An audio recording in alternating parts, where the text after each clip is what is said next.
Welcome to this trip through one of the scariest cases in U.S. history. From Where Do You Watch Now? Leave your city in the comments because today we're going to go back in time to 1862, when Charleston was shrouded in fog and secrets. The country was in the middle of the Civil War, and something much darker was going on away from the battlefields. In West Virginia, Charleston. This is a port city on the Kanawha River. The Appalachian Mountains rise up all around it. They watch over stories that should never be told. That year, while soldiers marched and cannons rang in the distance, the people who lived in the city were scared of something else. A scary thing that didn't wear blue or gray uniforms, but a black cloak with a cross on its chest.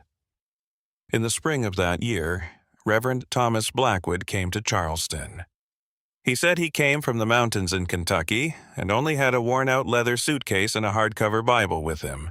His. There was a need for a pastor at the small Methodist chapel on Kanawha Street because the last one had left to be a chaplain in the Union troops.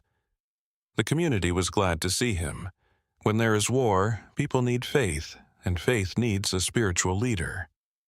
He was tall and had broad shoulders and big hands. He had a dark beard that was always neatly trimmed, and eyes that many people said were too intense, like they could see right through people. He was about 40 years old.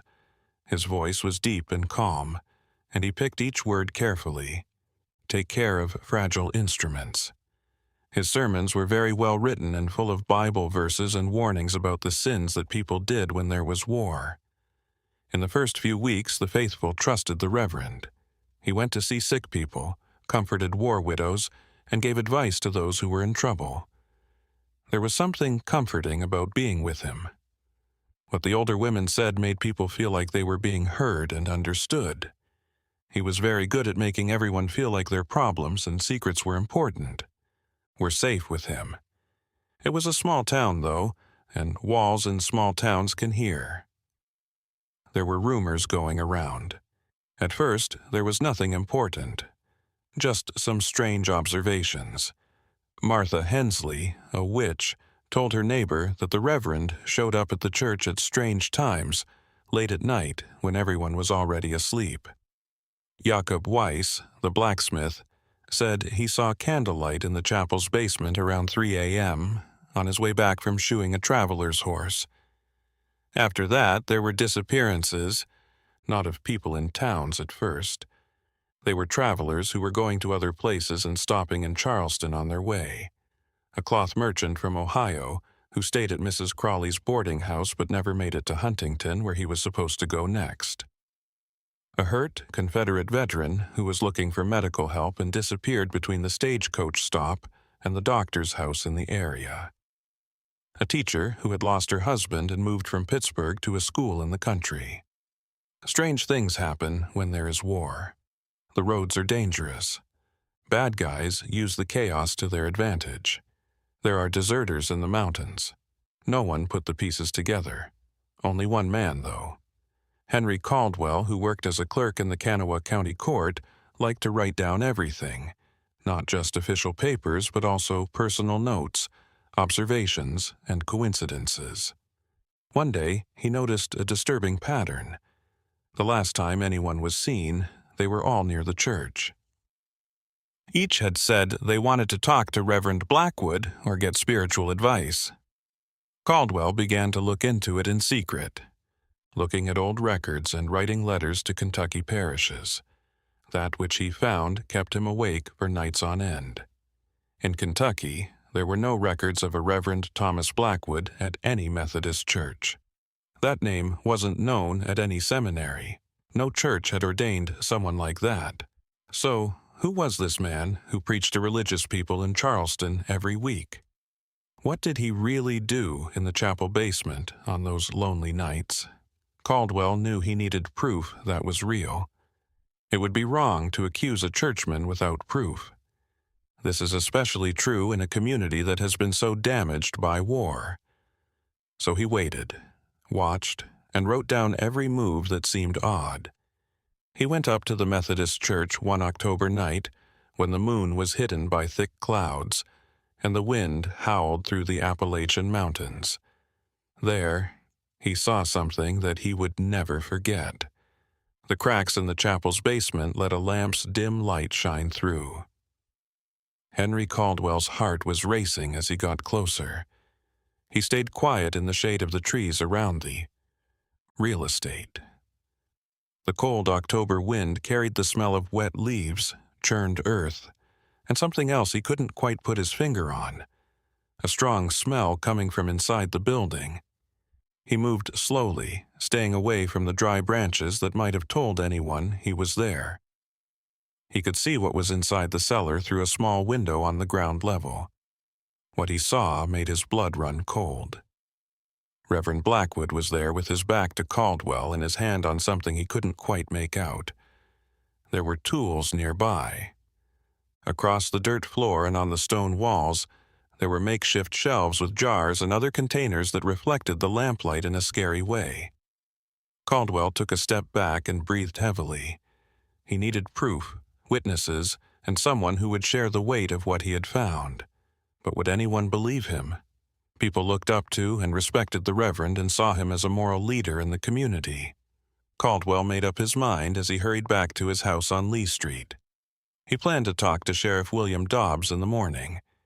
Even if it hurt his reputation, he had to look into it. As dawn broke, thick fog rose from the Kanawha River and covered Charleston like a shroud. Caldwell woke up the man who was still in his pajamas when he knocked on the sheriff's door before 7 o'clock. Dobbs was a practical middle-aged man with a gray mustache and tired eyes, like someone who had been a police officer for too long and seen too much. He looked more and more sad as he listened to Caldwell's story. "We need to go now." The cleric spoke quickly, and his voice was shaking. "Before he knows he's been caught? Before he destroys any evidence he might be hiding down there," Dobbs said. Dobbs hesitated for a moment, then nodded and got his gun and badge. He also asked for 2 trusted deputies who were not easily swayed by their social status or the clothes they wore to work. The Methodist Church's main door was locked when they got there just after 8 o'clock. The Reverend Blackwood was not to be found. Doesn't waste any time for the formalities. It was his order to break down the side door that led to the basement. The old wood gave way easily, and the group went down the worn-out stone steps. What they discovered in that underground room didn't make sense. There were lots of notes on the walls, written in tight handwriting that mixed Latin and English, pieces of messed-up prayers with symbols that none of them understood. In the middle of the room was a long table that was stained with dark substances that they looked like they were quickly scraped off. The vials on the shelves held different colored liquids, and some of them were holding something that Dobbs didn't want to look at too closely. What really scared the 4 men, though, was what they found behind a torn curtain in the back of the cellar. Iron bars on the outside of a wooden chest that is locked with a padlock. Dobbs used the butt of his gun to break the lock. Personal items, including a leather wallet with ID cards inside, were wrapped in stained cloths and put inside. Name of Ohio's Samuel Rothman, who sold fabrics. A woman's wedding ring with writing on it that belonged to the Pittsburgh teacher who had lost her husband. A Confederate military medal that could only have belonged to the veteran who was hurt. There was more. Notebooks with careful notes written in Blackwood's own hand, including dates, names, detailed descriptions of people's bodies, observations on behavior, and confessions of fears and weaknesses made when he was feeling weak. It's not true that the Reverend was a fake. He had a careful killer who used people's faith as a trap and watched them before attacking. But where were the dead bodies? Their minds kept going back to that question as they looked in every corner of that macabre basement. Someone brought in shovels, and Dobbs told them to start digging in the dirt floor. What they found below the surface proved what they already thought was worst. Recently, the ground had been moved in a few places, making an uneven pattern that made it look like something was buried there. The Reverend knew what it was. He tried to hide under the church where he preached about being saved and forgiven. He found another notebook while the deputies worked. This one was taken out of a Bible and hidden inside it. The pages had first-person accounts and disturbing confessions about how Blackwood lured his victims in. First, he looked at them and picked out the ones who were lonely, weak, and in need of spiritual comfort. He gave me tea made with herbs that he said were relaxing. He had long talks in the basement, away from everyone else. From nosy people. After building trust and making the victim feel completely at ease, he did what he did. Officer Dobbs came out of the basement because he needed some fresh air. Even though it was cold outside in October, he could feel sweat running down his back. He had to find Blackwood, but the man was nowhere to be found. Since the night before, no one in the neighborhood had seen him. He could no longer find his bag in the church's small back room. It looked like he had just disappeared, leaving behind only the things he needed to get away. The news quickly spread through Charleston. Before noon, there was a crowd in front of the Methodist church. The deputies who were now surrounding the area kept the crowd at bay. Women cried and men argued loudly, some not believing what they were hearing and others furious at having been lied to. Everyone in the community felt violated and betrayed by someone they had put their whole faith in. Sheriff Dobbs set up a search right away. He sent horsemen everywhere to let other towns know about the fugitive. He told in great detail about Blackwood, the police in Parkersburg, Huntington, and even Point Pleasant. But the Appalachians had a huge number of trails and places to hide for people who knew their way around, and the war made things even worse. Deserters, refugees, and bandits were all on the dusty roads at the same time, making it hard to find a single man. In the meantime, the dirty work kept going on in the church basement. The deputies carefully dug and wrote down what they found. Personal items were buried at different depths, which suggests that. It had been practiced for a long time. There were carefully wrapped pocket watches, brooches, and pieces of clothing, as if they were valuable items being watched over by a disturbed collector. Henry Caldwell looked through Blackwood's notebooks for days, trying to figure out what was going on in the man's mind. The writings showed that the person was very smart, but had no empathy for other people. Blackwood kept track of his victims' reactions, as if they were experiments. Ways of acting and last words. There were parts of the Latin that looked like inverted prayers and strange rituals that mixed religious elements with things Caldwell didn't understand. Among the entries, one caught his attention. Blackwood wrote in August 1862 that he had arrived in Charleston and that it was perfect for his needs because it was small enough for him to know everyone and big enough to always have travelers. He also said that the city was a community that had been hurt by war and was desperate for spiritual comfort, willing to trust anyone who wore clerical robes and could quote scripture. But what bothered me the most was a part where he talked about other places. Back then, there were names for cities in Kentucky, Tennessee, and even Pennsylvania. It's possible that this person went by more than one name. How many other groups had been tricked before? In the basements of how many other churches did the same thing? Dobbs sent urgent telegrams to the authorities in those areas, asking them to look into any cases that might be similar. Over the next few days, responses started coming in, and what they showed an even worse picture.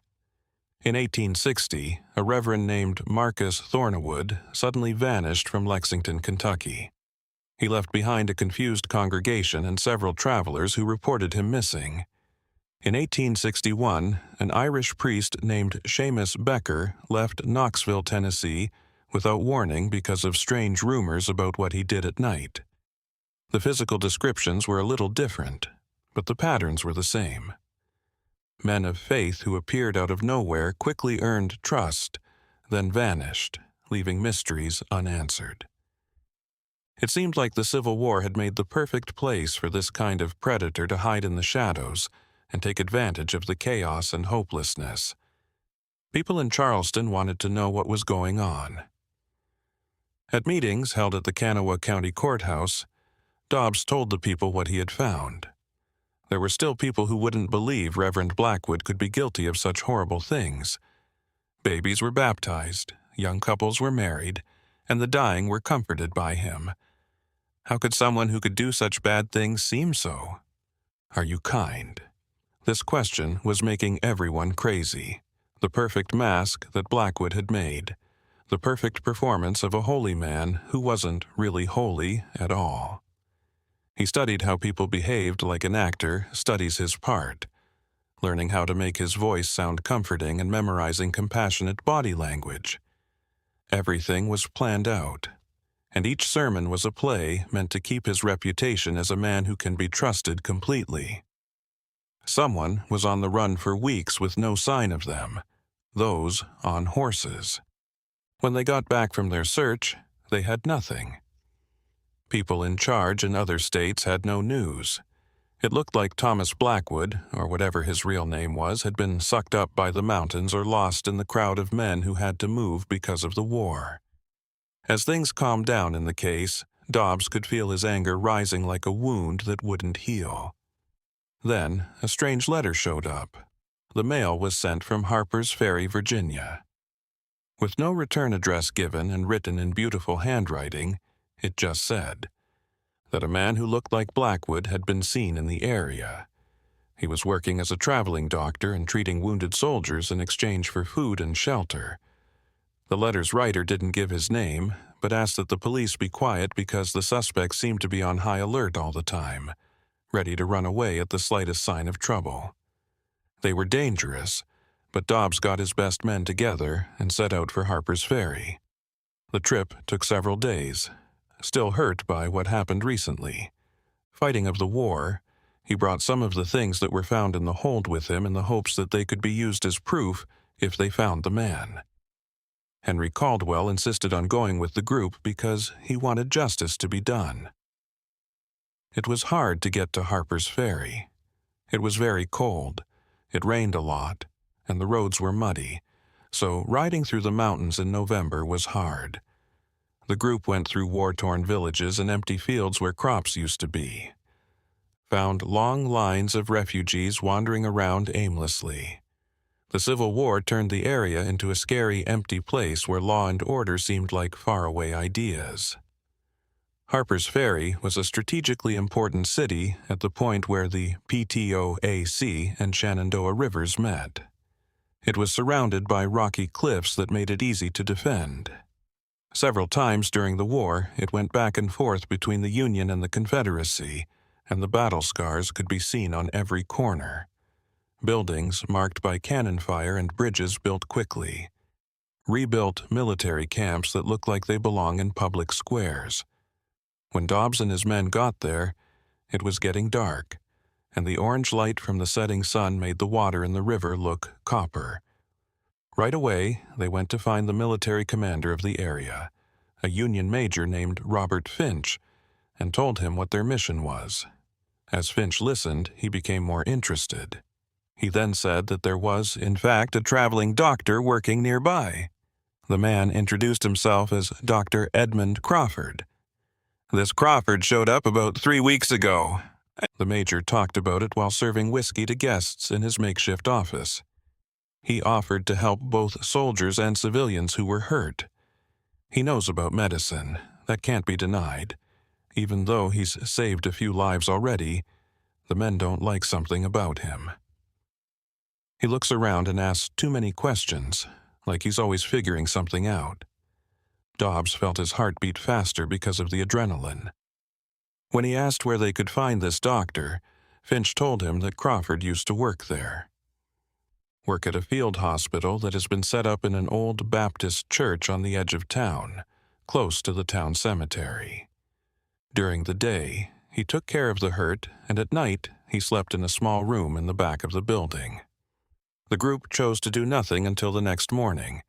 If you go after the suspect at night, they might have time to get away again. Also, they needed daylight to be sure they could identify him. Caldwell didn't get much sleep that night because he kept thinking about all the evidence he had gathered, all the accounts that he had written down. They would finally have a chance to make things right for the victims if this Dr. Crawford was really Blackwood. The sky was clear and cold when dawn came. The group that included Dobbs, his deputies, Caldwell, and some soldiers sent by Major Finch went to the field hospital. The old Baptist church was a simple white wooden building with a small bell tower that had been bombed and lost its bell. Military tents were set up around it to house wounded soldiers who were getting better, and the air smelled like medicines and disinfectants.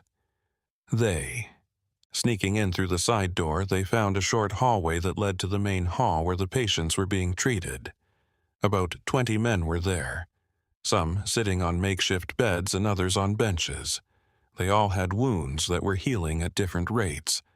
And in the back of the hall, leaning over a sleeping soldier, was he. Caldwell knew right away because he was wearing a dirty apron instead of a black cassock, and his back was turned. His straight back, broad shoulders, and deliberate movement of his big hands. Without a doubt, it was Blackwood. As he talked in a low, comforting voice while bandaging the patient's arm wound, the man did the same thing he did when he was counseling people in the basement of the Charleston Methodist Church. Dobb gave the order for his men to stand where they were and block all the exits. Then he moved forward with strong steps, his hand on the gun in its holster. He called out, "Dr. Edmund Crawford," loud enough for everyone in the hall to hear. "Should I call him Reverend Thomas?" The man froze for a moment and then slowly turned around. His face stayed calm, almost indifferent, but his intense eyes moved quickly, analyzing the situation and planning ways to get away. He knew right away that he was being surrounded. The main door was blocked by Finch's troops. There were deputies on both sides, and Dobbs was only a few meters away. The man calmly said, "I think there's a misunderstanding, sir," while still holding the bloody bandages. "You can see I'm a doctor. It's my duty to help the wounded in this terrible war," he said. His accent had changed slightly, making him sound more polite and almost aristocratic than when he preached in Charleston. Dobbs saw through it. He showed one of the things that had been found in the basement. "This is Samuel Rothman's pocket watch, who is missing. Do you understand this? There is no doubt that the initials on the lid are real." Samuel Rothman went missing in Charleston last summer after looking for some spiritual advice from a certain minister. The man's face stayed blank, but there was a change in his eyes. The mask was getting weaker. His eyes went to the patients around him. Many of them were watching the scene with shock and confusion. Then he looked at Dobbs and, for the first time, let a small smile break out on his face. That smile wasn't friendly. It was the smile of someone who was sick of acting. "You don't understand anything," he said, his voice raised. "War teaches us important lessons about human nature, like how fragile and afraid people are, and how easy it is for them to trust strangers when they need help. I took advantage of those weaknesses. Who cares about a few missing travelers at this point?" The man's words echoed through the hall like an unreserved confession. Dobbs motioned for his deputies to step forward and handcuff the suspect before he could react. Some of them now knew that the doctor who had been so nice to them was actually someone else. The mask had finally fallen, and all that was left was a captured predator. The trip back to Charleston took even longer than the trip there, because they had to carry a prisoner who needed to be watched all the time. The man, whose name was Blackwood, Crawford, or any other name he might have used, was quiet for most of the trip. He looked at the people in the car. He looked out the carriage window with a distant look, as if he wasn't interested in what he was seeing. By the time they got to Charleston in the middle of December, word of the capture had already spread. A crowd was waiting near the police station, with some people demanding immediate justice, and others wanting to see the face of the man who had lied to the whole community. Dobbs needed more help to keep things under control and make sure the prisoner got to his cell without any problems. The trial was set for January 1863 in the Kanawha County Court. It would be one of the most difficult cases ever brought to justice in that area, both because of the crimes and because it was so hard to find solid evidence during the war. Henry Caldwell worked hard with the prosecutor to organize all the documents found in the church basement, make a list of the victim's personal items, and get witnesses who had talked to the accused. While they were waiting, other details came to light. Authorities from different states sent information about similar cases that had happened in their areas. There was a clear pattern that went back years or even decades. Men using religious or medical identities, always in areas of conflict or crisis, always going after weak people who were traveling alone. For example, a Tennessee sheriff wrote about a Catholic priest who went missing in 1858 and whose belongings were found with a man who had been arrested for theft months later. When questioned, the thief said he bought the items from a stranger in a tavern, someone who looked a lot like the prisoner in Charleston, Pennsylvania. Parish records showed that a Methodist reverend had suddenly left in 1859, taking not only his belongings, but also community donations meant for charitable works. Each new piece of information added to that man's story. He wasn't just a shady faker. He was someone who had built a life for himself. He worked on this method for years, getting better at how to sneak into communities, gain complete trust, and then disappear without leaving any significant traces. The Civil War made his job easier by creating chaos and confusion where his actions could go unnoticed for longer. The notebooks found in the basement showed a careful and disturbing mind. Blackwood wrote down not only names and dates, but also psychological observations about his victims. He talked about how he found lonely people and how he figured out signs of.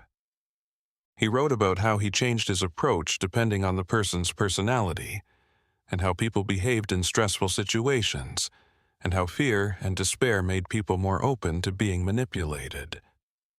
One of the most disturbing entries was from July 1862, just a few weeks after he moved to Charleston.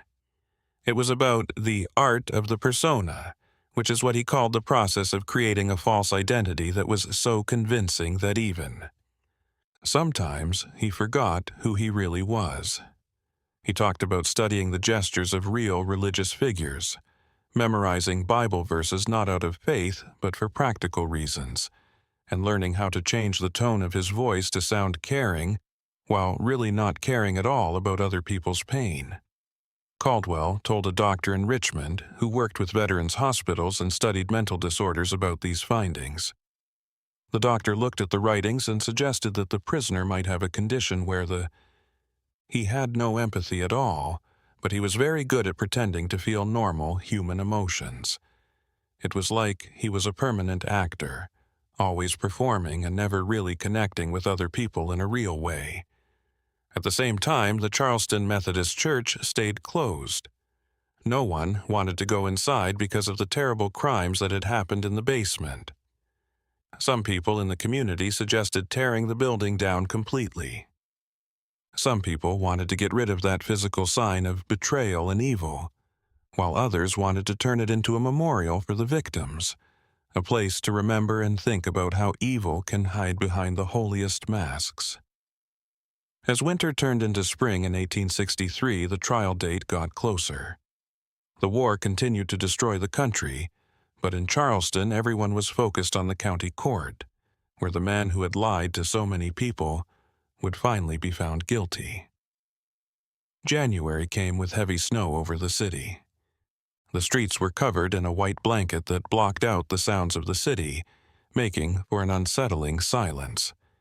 The Kanawha County Courthouse, a red brick building with white columns at the entrance, was ready to host the trial that everyone in the region was looking forward to, with a mix of worry and a need for closure. Henry Caldwell had spent the weeks before the trial reading documents and making a detailed timeline that started long before the accused came to Charleston. He had been in touch with police in 7 states, gathering evidence of a possible criminal spree that started in 1856 or even earlier. Each stop on this mysterious path followed the same exact pattern: a small or medium-sized town that was usually going through a crisis, the arrival of a religious leader or doctor from somewhere unknown, travelers going missing for no apparent reason, and then the suspect suddenly leaving. Jonathan Mercer, an experienced lawyer, was in charge of the case.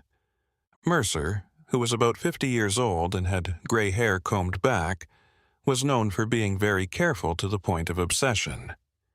He looked over every page of Blackwood's notebooks, every object found in the basement, and every witness statement gathered over the months. He knew he would have a hard time because a lot of the evidence was circumstantial, and the war made it impossible to find key witnesses or get all the necessary evidence.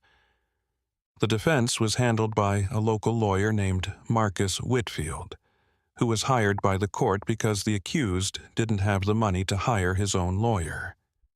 Whitfield was only a few years older than the accused, and it was clear that he didn't want to be in charge of defending someone who was so hated by everyone in the community. But he took his job seriously and prepared with the same level of care, knowing that if he failed, there would be more appeals that would make the families even more suffering. A lot of people came to the trial. Many stayed outside the courthouse to see what happened with the people who got inside. The judge, Harold Blackstone, was a strict man in his 60s who was known for being fair and strict. He started the session by giving clear instructions on how to behave in court, reminding everyone that justice required order and proper procedure. No matter how emotional the case was, the accused was brought in handcuffed and accompanied by 4 guards. He wore simple prison clothes, which were very different from thee. He wore elegant cassocks or medical coats when he was in different roles. As he was led to the dock, he didn't show any emotion, and his eyes scanned the room with cold curiosity, as if he were watching a show in which he wasn't really involved. This lack of emotion upset the people there more than any expression of regret could. Mercer started his first argument by explaining how the crimes were planned and how the accused had used fake identities to get inside the government. Priests, reverends, and doctors were always chosen because they were seen as moral authorities, and people automatically trusted them. This was especially true in times of crisis, when people were desperate and would take any help without question. The prosecutor then showed the physical evidence. One by one, the things found in the trunk hidden in the church basement were shown, along with paperwork that linked each item to a specific person who had been reported missing. There was Samuel Rothman's pocket watch with his initials engraved on it, Martha Sanderson's wedding ring with her wedding date etched inside the gold band, and James Cooper's military medal. Cooper was hurt at Antietam and went to Charleston to get treatment, but he was never seen again. Each object spoke of a life cut short, of dreams that would never come true, and of families who would never know what happened to their loved ones. Mercer let the museum look at each piece in great detail. 12 local men were carefully chosen for their ability to remain impartial, even when under pressure from the community. Some of the jurors turned away from the objects, clearly affected by what they stood for. Then came the notebooks. Mercer read out loud excerpts, being careful not to include details that would be inappropriate in court, but clear enough to show the defendant's cold mind. The notes showed someone who didn't see other people as people, but as things. But as things to be studied, problems to be solved, and chances to be taken advantage of. The writings were so clinically cold that they made people's blood run cold. One entry from September 1862 was especially telling. It was about how the accused chose his ideal targets. Lone travelers were better because their absence would be noticed more slowly. People who were sad or upset were more open to spiritual comforting approaches. People who had a lot of valuable things but didn't show it off were easy targets, because their things could be used as resources without drawing too much attention to themselves. In his defense, Whitfield said that the notebooks could be interpreted in other ways. Maybe they were just literary exercises or made-up stories by a man with a troubled mind.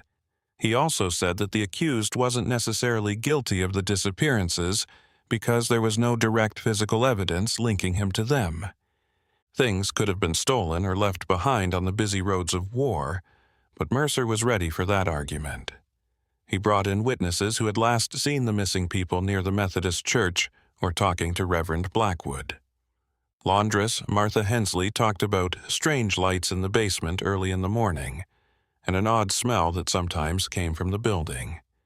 She also talked about how the Reverend changed his behavior as the months went by, and blacksmith Jacob Weiss talked about a conversation he had with Samuel Rothman just hours before he went missing. The merchant had said that he was having personal problems and was going to talk to the Reverend that afternoon for help. Rothman was never seen again after that. His stagecoach that was supposed to go to Huntington never got there, and later investigations found no sign of him along the expected route. Other accounts started to fit together in a way that could not be ignored. Before starting her new job at the rural school, Martha Sanderson's teacher told the boarding house that she was going to the Methodist church to pray. She left the boarding house with her bags around 3 o'clock in the afternoon, but never made it to the school, which was only 8 miles away. Searches along the road turned up no signs of violence or accidents. James Cooper, the Confederate veteran, had been seen walking toward the Methodist church on the afternoon of his disappearance. A neighbor remembered meeting him, and Cooper said that the Reverend had offered special treatments to help with the pain from his wound. The veteran seemed hopeful and relieved to have found someone who was willing to help him without charging him ridiculously high fees. As the trial went on in the cold months of January, more information about the defendant's past came out. A U.S. Marshal from Kentucky talked about investigations that had been done in Lexington years before involving a reverend, Marcus Thornwood, who had gone missing in suspicious circumstances. When a sketch based on witness descriptions from that time was shown, several people in the courtroom confirmed that the man sitting in the dock looked a lot like the sketch.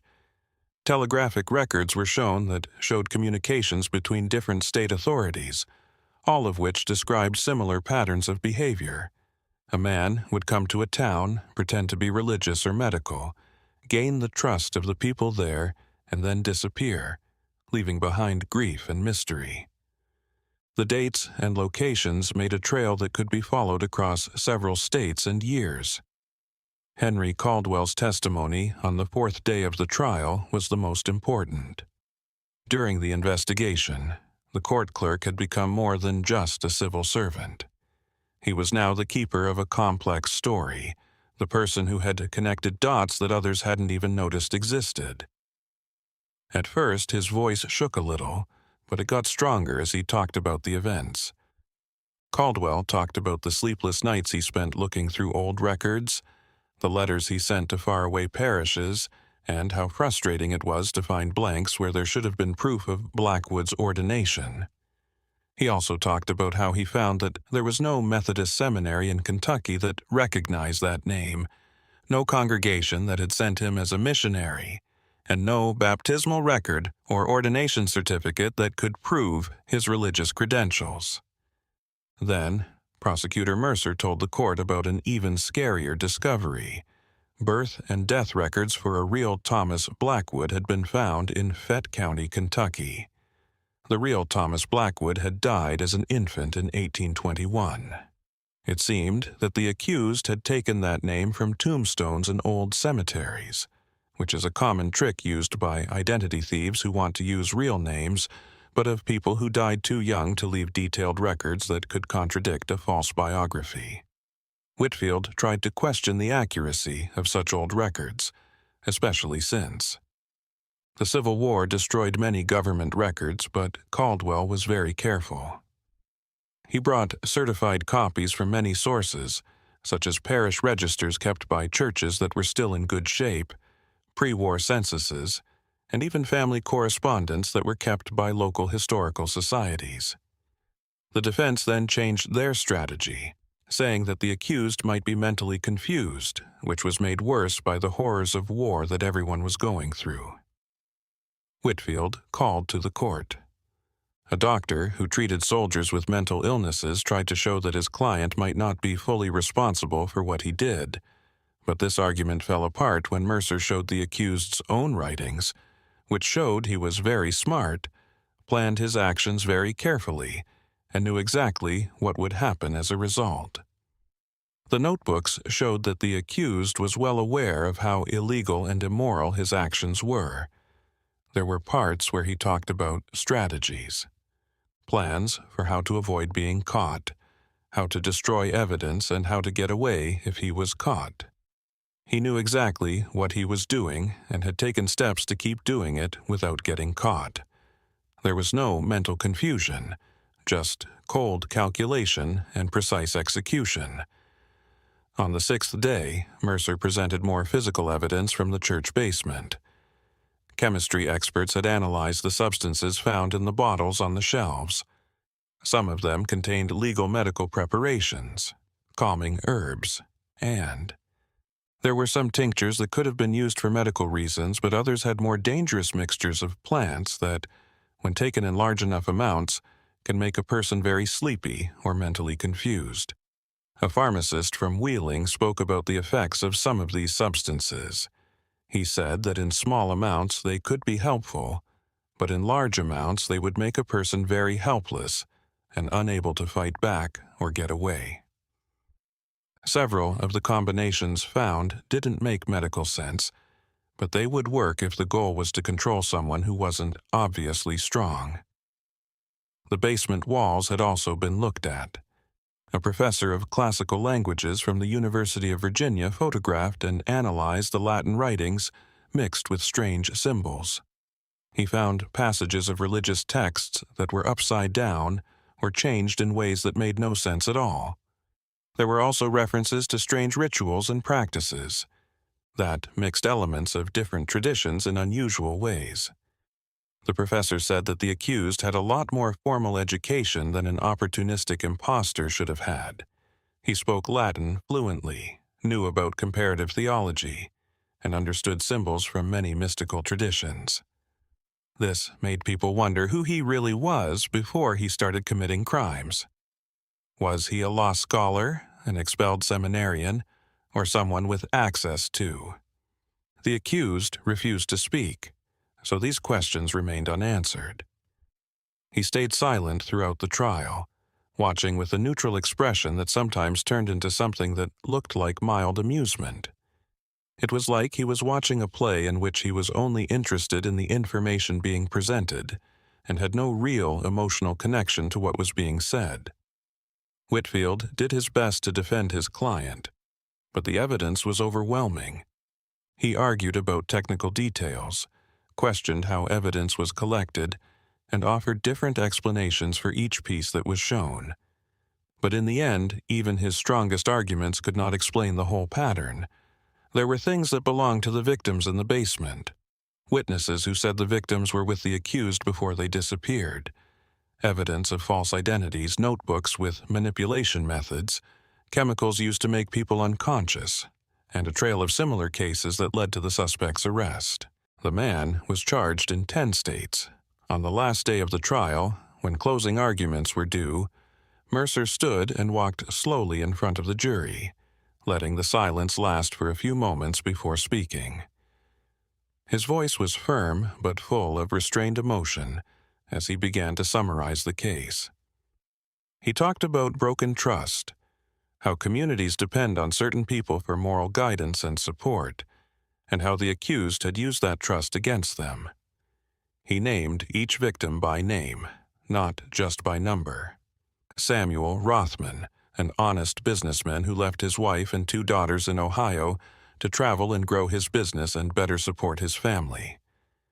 Martha Sanderson, a brave widow who wanted to start a new life teaching at a rural school, giving kids in a poor area an education. James Cooper, a wounded veteran who only wanted to feel better and found something far worse. Mercer then used the still-on-display objects as proof of a life cut short. He asked the jury what it meant to live in a society where people couldn't trust moral authorities, and where a man wearing a reverend's cassock could actually be a cunning predator.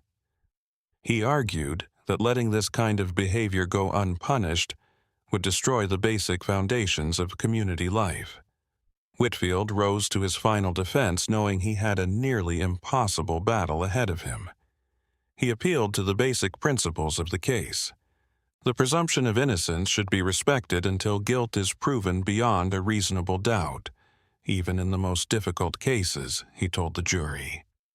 He also said that a lot of the evidence was based on assumptions and connections that could have other meanings. The defense attorney said that it was hard to investigate crimes during wartime because records were lost, witnesses disappeared, and there was general chaos that made it impossible to set up a clear case. He said that some of the disappearances might have been caused by other things, like bandits on the roads, accidents in mountainous areas, or people who just changed their minds about where they were going without telling anyone. After all, the war had forced millions of people to move across the country. But even as he spoke, Whitfield seemed to be aware of how weak his arguments were. His voice lacked the conviction that usually comes from defense lawyers fighting for clients they really believe are innocent. As part of his job, he was making sure that due process was followed, but there was no real passion in his words, and everyone in the room could tell. Judge Blackstone then taught the jury about the legal aspects of the case. He went over the standards of proof that were needed, the legal definitions of the crimes that were being charged, and the serious responsibility each juror had. He stressed that emotion should not affect the verdict. Only evidence and logical reasoning based on the facts should. The 12 men were then led into a separate room to deliberate. The wait was agonizing, and Charleston seemed to be in a state of collective tension as the jury thought about what would happen to the man who had lied to so many people. People in the courtroom whispered, guessing how long the deliberation would last and what each extra minute might mean. Caldwell stayed outside on the steps, smoking his pipe and watching the heavy clouds that meant more snow. 3 hours went by before the jury made their decision. As the 12 men walked in and took their seats, the room fell into a thick silence that seemed like it could be touched. When Judge Blackstone asked if they had reached a verdict, the jury foreman, a respected farmer named William Hutchkins, stood up with a piece of paper shaking slightly in his hands. The word guilty echoed through the room like distant thunder. Guilty of all charges, guilty of taking on false identities with the intent to commit crimes, guilty of, based on a buildup of circumstantial evidence that together formed an undeniable pattern of predatory behavior. There wasn't a lot of emotion in the courtroom. Instead, there was a feeling of quiet relief, as if a wound had finally started to heal. Some people quietly cried, not out of joy, but because they were emotionally worn out from months of uncertainty and fear. The accused didn't react, and his expression stayed the same throughout the whole thing. As the legal process took its course, the sentence would be decided days later. But everyone knew that one sentence would be enough because of how bad the crimes were and how many people were hurt. Judge Blackstone set the sentencing hearing for the following week, giving more time to prepare documents and make final statements. While everyone was waiting, more information kept coming in from other places. For example, a Tennessee sheriff wrote about the personal belongings buried near an abandoned church in Knoxville were found to match descriptions of people who had gone missing years before. Similar evidence was found when Pennsylvania authorities searched again in places linked to the reverend who had gone missing in 1859. Each new discovery made it clearer that the Charleston case was just the beginning of a much bigger problem. The man in the dock had been working for years, maybe even decades, moving across the country like a shadow. How many people were really killed? How many families were still waiting for news of loved ones who would never come back? These were the questions that everyone involved in the investigation couldn't stop thinking about. Henry Caldwell spent those days finishing up his paperwork. He had made a full file on the case that included copies of all the important papers, photos of the evidence, transcripts of the witnesses' statements, and a detailed timeline of the suspect's known movements over the years. For years, this file was sent to federal and state authorities in the hopes that it could help solve other open cases. The sentencing hearing happened on a very cold February morning. Light snow fell outside, covering Charleston in a cool layer that made everything seem ethereal and quiet. The courtroom was packed again, but this time the mood was different. There was no longer the tension of uncertainty. Instead, there was the sleepiness of a final moment coming up. Judge Blackstone walked in, and everyone stood. He took his oath. The judge took a seat, adjusted his glasses, and spoke with a voice that carried the weight of his responsibility. He talked about the crimes, how the community's trust was broken over time, and how the notebooks and evidence showed cold calculation. He said that in his long career, he had rarely seen a case that showed so much planning and lack of regret. The judge then asked the man who was going to prison if he had anything to say before the sentence was given. People in the room held their breath as the man who had been Thomas Blackwood, Edmund Crawford, Marcus Thornwood, and likely many other names stood up. They were all interested in what he might say in that last moment. He looked around the room with those intense eyes that many had said were unsettling. Then, in a calm and surprisingly polite voice, he said he had no regrets, because he had lived his life according to his own philosophy of human nature. He went on to say that the world was run by predators and prey, and that he had just chosen his place in this natural order. He then sat down again, leaving the room in stunned silence.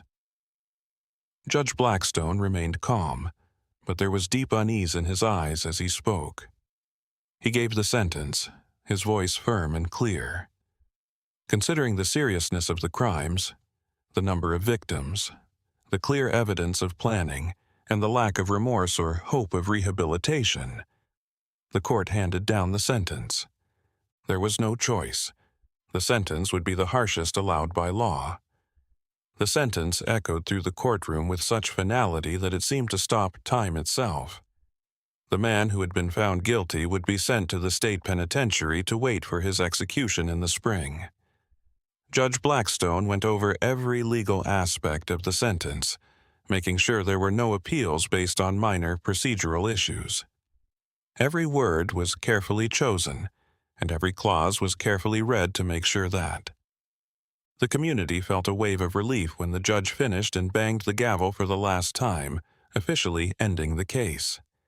It was like air finally entering lungs that had been closed for too long. People slowly left the courthouse in respectful silence, processing the end of a chapter that had stained their lives in ways that would take years to fully heal. Some stopped on the building steps, hugged each other, and shared tears that were both of theirs. Henry Caldwell stayed where he was for a long time after the room was empty. He held his papers close to his chest and felt the physical and emotional weight of months spent searching for the truth through old files and letters sent to faraway places. Sheriff Dobbs walked up and put his hand on the Clear's shoulder, but he didn't say anything because there weren't any words that fit the situation. The two men had been on a journey together that. In the days that followed, Charleston slowly tried to get back to normal. Everyone knew that the old normal would never fully return, but the Methodist Church on Kanawha Street stayed closed. The community was still arguing about what should happen to it. Some wanted it torn down because of the horrible events that had happened in the basement, while others thought it should be turned into a memorial area where the victims could be remembered.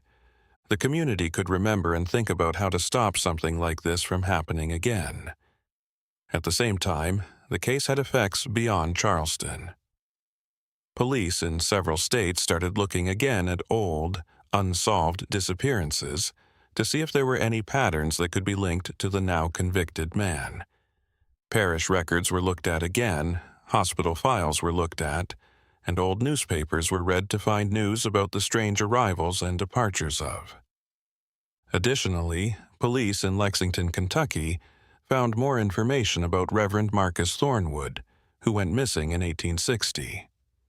While digging in the basement of the old church where he had preached, they found personal items that matched the descriptions of people who went missing around that time. For example, a suitcase hidden under loose floorboards had fake documents and certificates that showed multiple identities were ready to be used when needed. A similar discovery was made on a property that had been used as a temporary medical clinic during an outbreak of typhoid fever in 1861. The doctor who worked there, Dr. Harrison Wells, had left quickly when the epidemic ended, leaving behind medical equipment but taking anything valuable. Under the clinic's wooden floor, police found a stash of personal journals that had been written by Wells. The journals contained observations about vulnerable patients and strategies for gaining their trust. The full extent of the crime trail began to become clear. Through these coordinated investigations, it became clear that the man convicted in Charleston had been working in at least 10 different states over the course of about 15 years. Each location followed the same exact pattern, with each identity carefully crafted to fit the needs and expectations of the target community. He was like a human chameleon, able to change into whatever he needed to in order to gain victims' trust and access. What made it even scarier was the evidence of long-term planning. Findings showed that he often created multiple identities at the same time, keeping fake certificates, letters of recommendation, and even fake correspondence that he could use to back up the stories he made up.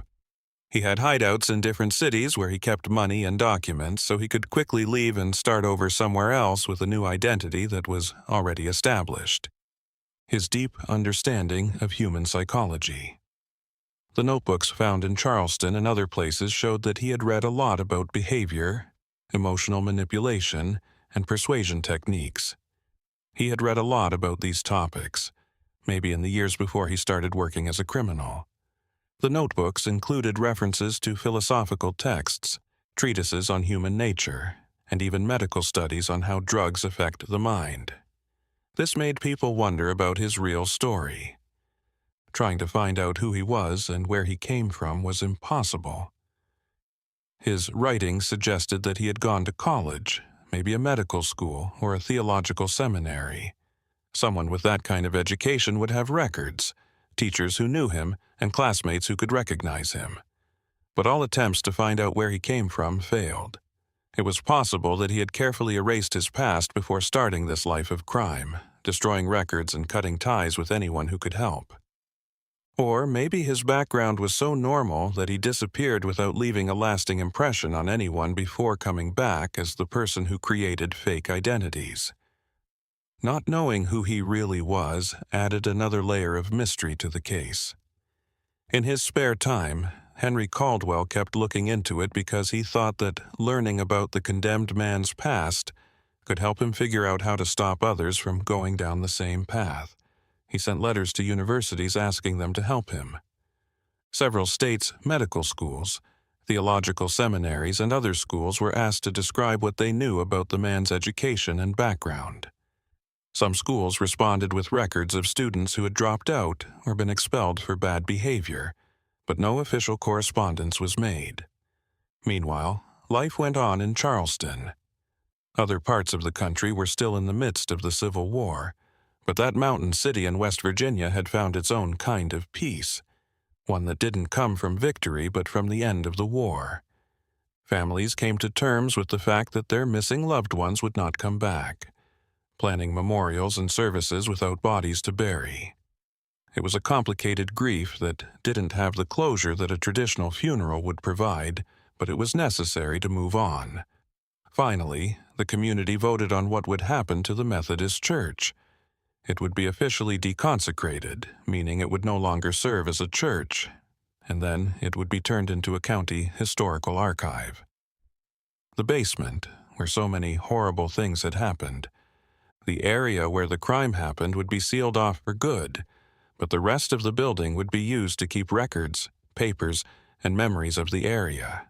It was a way to turn a dark place into a place that would serve the light of knowledge and historical preservation. Sheriff Dobbs kept up his work keeping things safe in Charleston, but the case had changed him in a deep way. He became more alert, less trusting of first impressions, and more likely to ask tough questions even when He taught his deputies to spot patterns of suspicious behavior, not to accept credentials without proper verification, and to trust their guts when something seemed wrong, even if there wasn't any clear evidence. When Prosecutor Jonathan Mercer returned to Wheeling after the trial, he felt good about having successfully closed a very difficult case. But he also felt bad about what he had learned about people's ability to do bad things. He would remember the lessons he learned in Charleston, like how important it is to look past convincing appearances and find deeper truths hidden behind well-made masks when dealing with people in the future. When spring came to Charleston in 1863, it brought the thunder of the Appalachians and the new growth of plants in the valleys around the city. The winter rains made the Kanawha River flow faster, making a constant soundtrack that filled the days. That community was still healing from the events that had shaken it to its core. It was as if nature itself washed away the wounds of the dark months, offering a silent promise of a new start. In the state penitentiary, where the convict was waiting to be sentenced, guards noticed strange behavior. The man stayed as expressionless during his trial and spent his days reading books he borrowed from the prison library. He always works on philosophy, history, and... It was against his nature to have visitors because no one really knew him, no family to claim him, and no friends from a past that didn't seem to have existed. It was as if he had been created out of thin air and would only be in the world for a short time before disappearing again. The other prisoners instinctively avoided him. There was something about him that scared even men who had done bad things and made them want to keep their cool. Guards noticed that when he walked through the yard during exercise time, the other prisoners naturally moved away, leaving an empty space around him as if an invisible force were pushing them away. No one tried to talk to him, and he didn't seem interested in socializing. When he did talk to guards or other staff, it was like hearing an actor recite memorized lines perfectly delivered, but lacking any real human warmth. Some guards said to each other that it was easier to deal with prisoners who were violent and explosive than with that man, whose silence seemed to hide depths of coldness they couldn't understand. At the same time, Henry Caldwell was finishing up his detailed report on the case. It had hundreds of pages and included not only the facts of the Charleston case but also information about similar investigations in other states. He had written to dozens of authorities. Caldwell's work became a model for investigators in other areas. Sheriffs and marshals from different states wrote asking for copies of his notes and asking about the methods he had developed to connect cases that didn't seem to be related.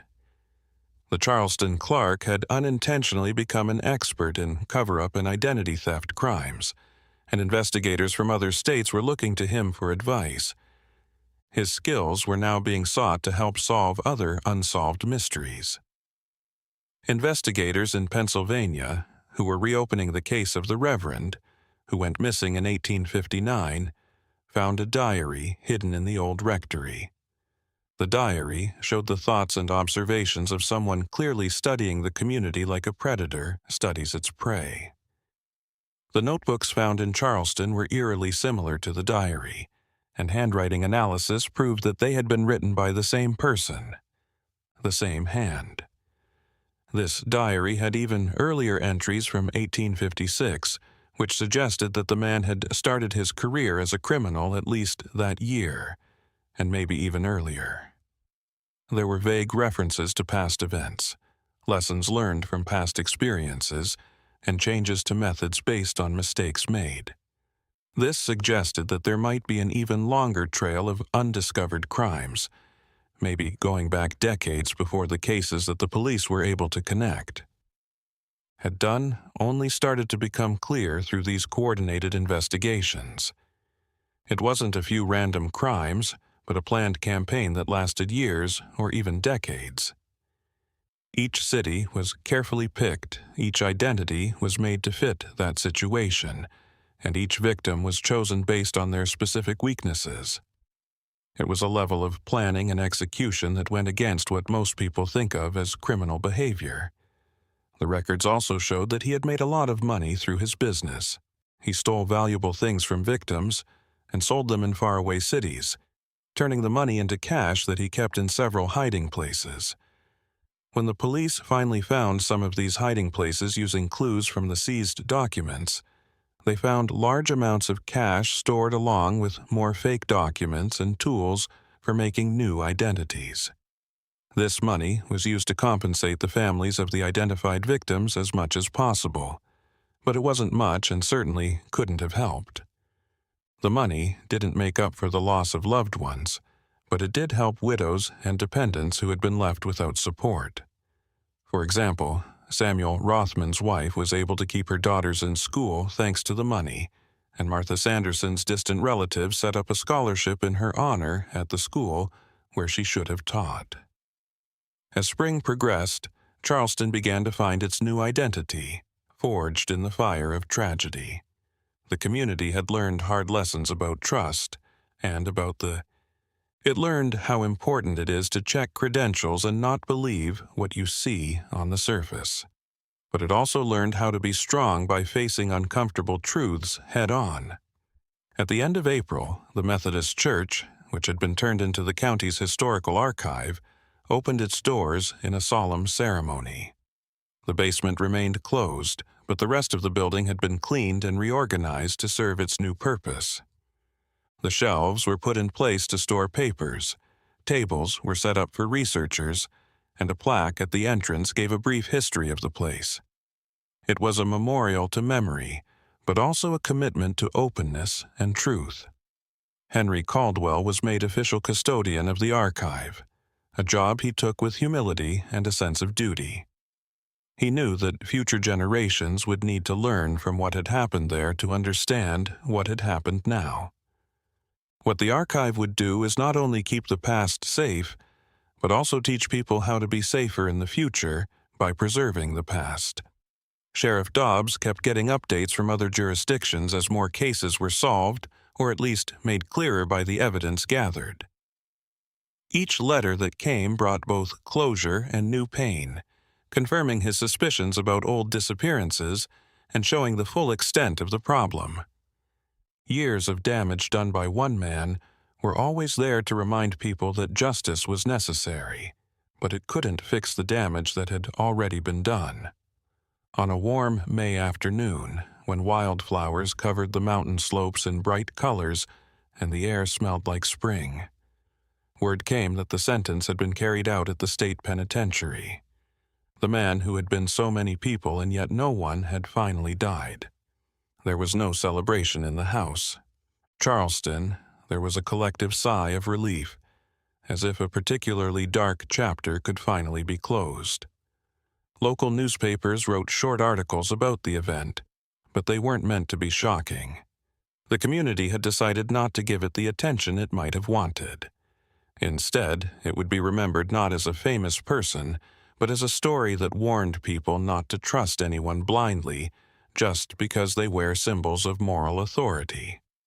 Some of the families of the victims felt relieved that the case was finally over and that the killer could no longer hurt anyone.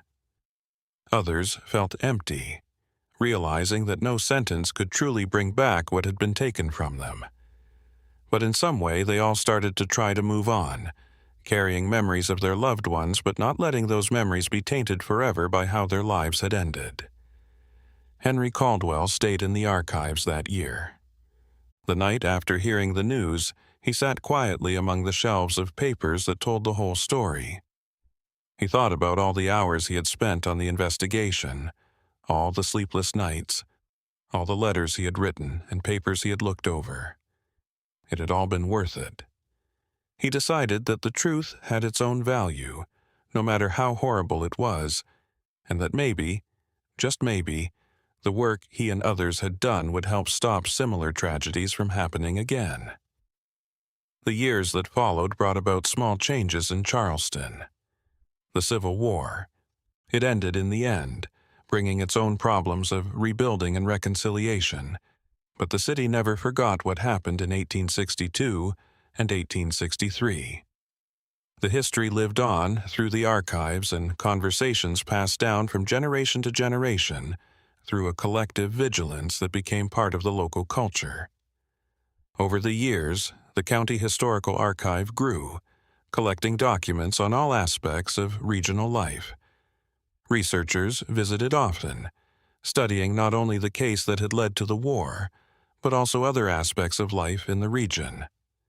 To its creation, but also to the rich history of the Appalachian Mountains and the communities that had thrived there. The building, which had once been a scene of lies and darkness, became a place of learning and light, which seemed both fitting and poetic. Henry Caldwell kept guarding the archive until he retired many years later, teaching his successors how important it was to keep meticulous records and historical truth. He died at a very old age and was respected by many.